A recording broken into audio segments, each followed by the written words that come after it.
দেখুন গোশটা আমার এই যে কত সুন্দর হয়েছে, কালারটাও কত সুন্দর আসছে, গোশ রসালো হয়েছে এবং জুসি।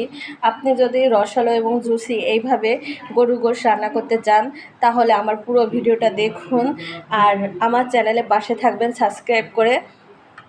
আমার রান্নাটা কেমন হলো অবশ্যই কমেন্টস করে জানাবেন।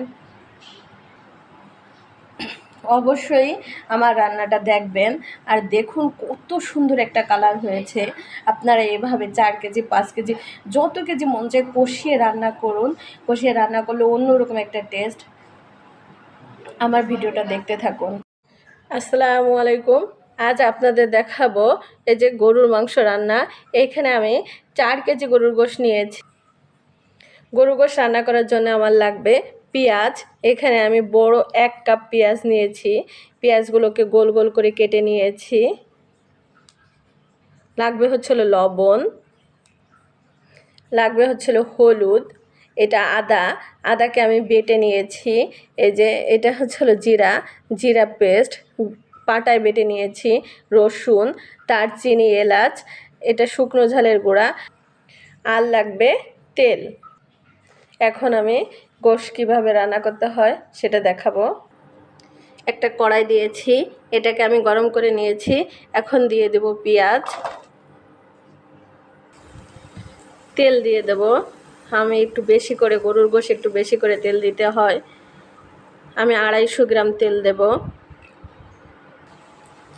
পেঁয়াজ আমি বাদামি কালার করে ভেজে নেব। পেঁয়াজ আমি ব্রাউন কালার করে নিয়েছি। এখন মশলা দিয়ে দেব।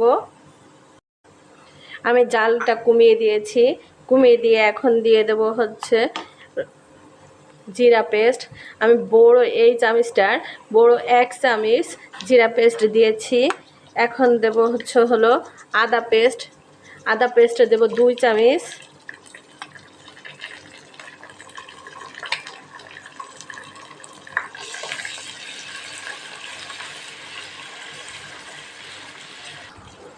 দেব রসুন পেস্ট।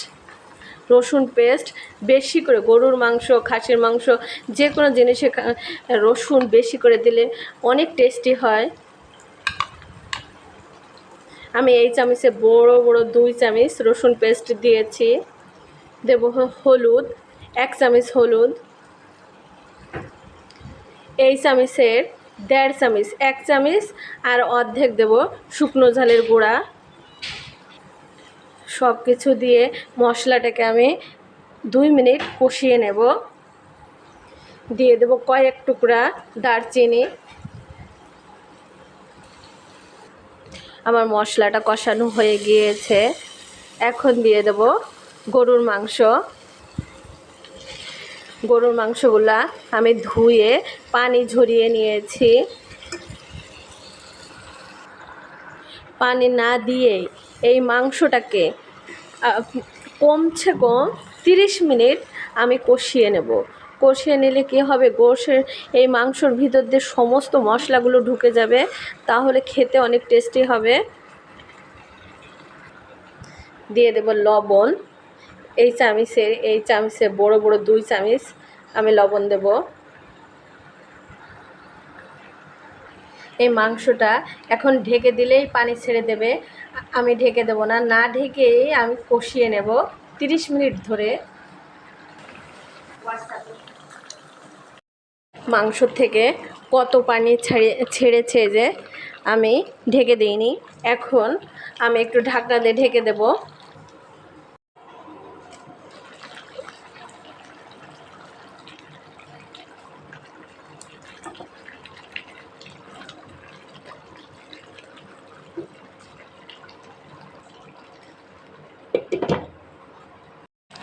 দেখুন এই যে গোশে থেকে যে পানিটা বের হয়ে গিয়েছিল সেটা টেনে গিয়েছে, উপরে তেল এসেছে।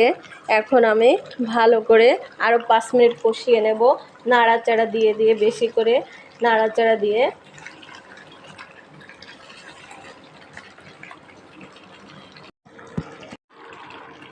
দেখুন একদম আমি টানিয়ে নিয়েছি, মাংসটা কষানো হয়ে গিয়েছে। এখন আমি একবারে সিদ্ধ হওয়ার জন্য পানি দিয়ে দেব। এই পানিতেই আমার মাংস হয়ে যাবে রান্না। এই যে আমি প্রায় 1 লিটার পানি দেব।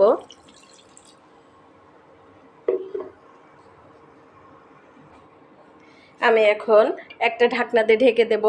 যত পর্যন্ত গোশটা সিদ্ধ না হয় তত পর্যন্ত আমি ঢেকে নেব, ঢেকে সিদ্ধ করে নেব। এখন দিয়ে দেব এই যে 4-5টা রসুন।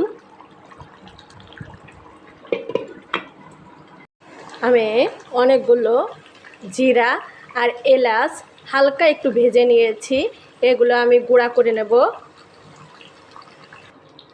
জিরে আর এলাচ গুঁড়া করে নিয়েছি, এখন আমি দিয়ে দেব।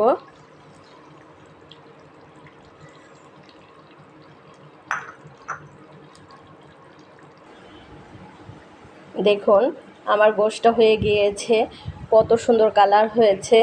আপনারা এইভাবে রান্না করে খান। আজকের মতো শেষ আমার ভিডিওটা। আল্লাহ হাফেজ।